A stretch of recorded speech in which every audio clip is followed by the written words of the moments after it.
Hi welcome back you are watching SD Chanakya English classes. Guys आज के इस session में हम लोग वॉइस को पढ़ने वाले हैं। वॉइस क्या होता है, तो बात करें वॉइस की तो वॉइस जो है यह ग्रामर का बहुत ही इंपॉर्टेंट चैप्टर है। वॉइस को जो है इस वीडियो के माध्यम से हम लोग बेसिक से सीखेंगे। वॉइस के यूजेस किसी भी तरह के कॉम्पिटिटिव एग्जाम या बोर्ड के एग्जाम के लिए यह वीडियो बहुत ज़्यादा बेनिफिशियल होने वाला है। तो आप जो है अंत तक बने रहें, नोटबुक और पेन लेकर बैठे और एक एक रूल्स और एक एक टॉपिक्स को आप जो है नोट करते रहें। इसमें जो है वॉइस के डेफिनेशन, वॉइस के काइंड्स और वॉइस का यूज सेंटेंस में किस तरह से होता है और किस तरह के प्रश्न जो है किसी भी तरह के कॉम्पिटिटिव एग्जाम या बोर्ड एग्जाम में किस तरह से प्रश्न बनते हैं, इस वीडियो के माध्यम से हम लोग इसमें सीखेंगे। तो बात करते हैं अगर वॉइस की, तो वॉइस का डेफिनेशन क्या होता है। तो वॉइस का डेफिनेशन होता है a voice is the category of verb that describes the relationship between the verb and its subject और object in a sentence is called voice. Voice का डेफिनेशन को हम लोगों ने समझा। There are two types of voice, active voice and passive voice. The subject performs the action described by the verb.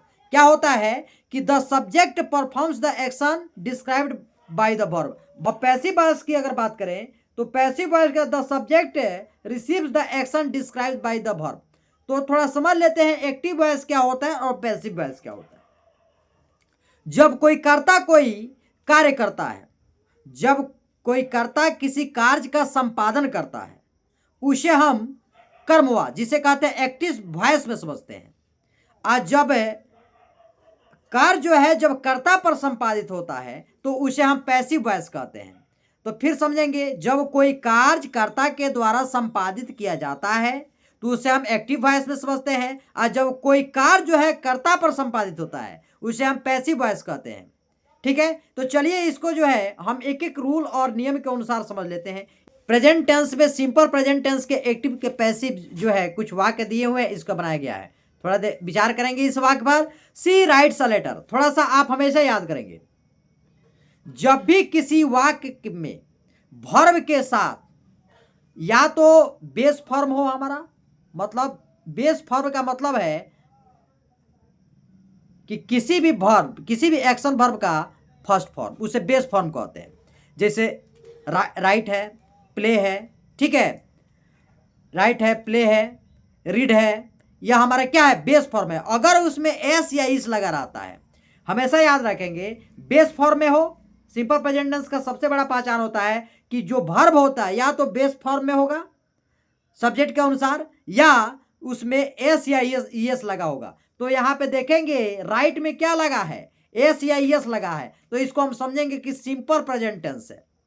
जब simple present tense है या present tense का वाक्य है तो एस ईएस तो लगा हुआ है, तो इसके अनुसार जो है हम जो है ऑब्जेक्ट जो सब्जेक्ट बनाएंगे उसको, उसके जो है पर्सन को देखकर इज या आर का प्रयोग करेंगे। ध्यान रखेंगे किसी इज आर एम का प्रयोग करेंगे। तो इसका रूल आप नोट कर लेंगे। सिंपल प्रेजेंट टेंस का, सिंपल प्रेजेंट टेंस का एक्टिव से पैसिव का रूल आप नोट करेंगे। चलिए आप जो है इसको नोट कर लेंगे। सिंपल प्रेजेंट टेंस का एक्टिव से पैसिव का आपको आप नोट करें। Simple present tense, simple present tense का एक्टिव से पैसिव का रूल आप नोट करेंगे। सिंपल प्रेजेंट टेंस का एक्टिव से पैसिव का रूल लिखेंगे। नोट कर लेंगे, subject plus is am are plus verb का third form plus by plus OC. OC का मतलब क्या है? ऑब्जेक्टिव केस है। तो सिंपल प्रेजेंट टेंस का एक्टिव से पैसिव बनाने का रूल होता है subject plus is am are plus verb का third form plus by plus objective case. Objective case भी थोड़ा हम लोग यहां पे देख लेंगे। ऑब्जेक्टिव केस लिखिए, आई का ऑब्जेक्टिव केस होता है मी। अब यहां पे थोड़ा उसको भी नोट कर लेंगे कि आपको, ताकि कभी दिक्कत नहीं होगा। आई का ऑब्जेक्टिव केस होगा मी, नोट करते रहेंगे। वी का हो जाएगा अस, वी का अस, यू का यूं ही होता है, ही का जो है हिम, नोट कर लेंगे, ही का हिम,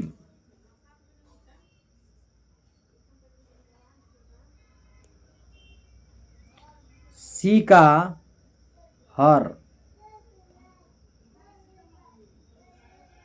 दे का देम, तथा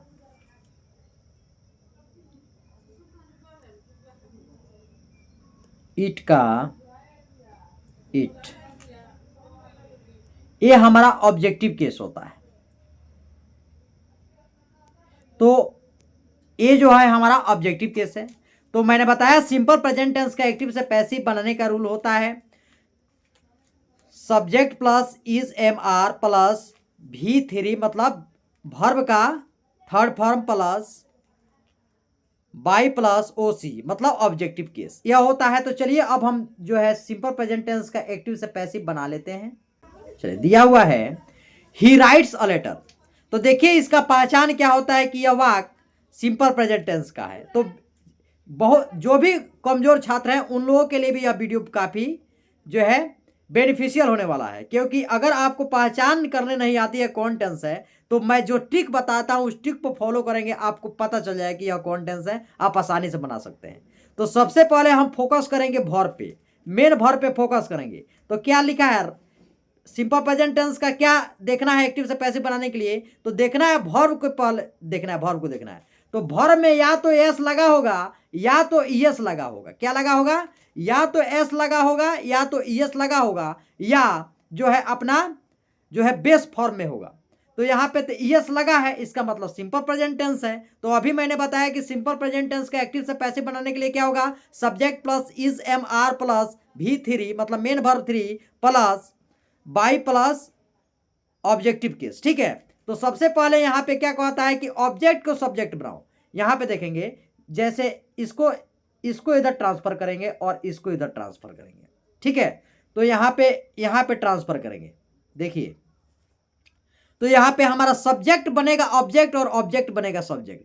तो लेटर के पहले ए है तो ए बड़ा लिख देंगे ए। ठीक है, उसके बाद क्या है लेटर, तो लेटर लिख देंगे। ऐसे ही आप सीख जाएंगे, कभी भी आपका गलत नहीं होगा। और लेटर हो गया।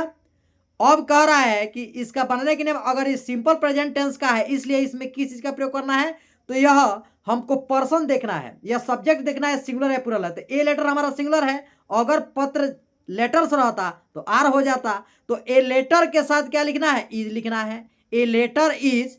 ठीक है, उसके बाद क्या कहता है कि जब भी हमको एक्टिव से पैसिव बनाना है तो वर्ब 3 हमको चाहिए। क्या हमको चाहिए, तो वर्ब का थर्ड फॉर्म। तो ए लेटर इज। अब यहाँ पे राइट का थर्ड फॉर्म क्या होता है, तो रिटर्न होता है, WRI। यहां पे बड़े से लिख देते हैं, क्या होगा यहां पे,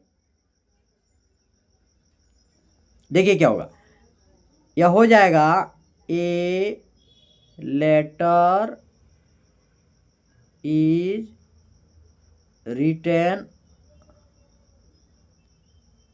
रिटर्न बाय। अब सी का जो है ऑब्जेक्टिव केस क्या होगा, तो अभी मैंने लिखा है सी का ऑब्जेक्टिव केस हो जाएगा हर। ए वाक्य आपका सही हो गया। तो a letter is written by her. ठीक है, वह एक पत्र लिखती है, तो इसका एक्टिव हो गया, वह एक पत्र लिखती है, पत्र उसके द्वारा लिखा जाता है। इसका हिंदी होगा a letter is written by her, मतलब उसके द्वारा पत्र लिखा जाता है। चलिए यहां पे देखेंगे। नेक्स्ट है दे प्ले फुटबॉल, तो इसका क्या हो जाएगा, तो लिखेंगे फुटबॉल, क्योंकि यह प्रेजेंट टेंस में, सिंपल प्रेजेंट टेंस में है, तो football is played by them हो जाएगा। ही सिंग्स अ सॉन्ग है, तो क्या होगा, a song is sung by him. संग होता है वर्ब थर्ड।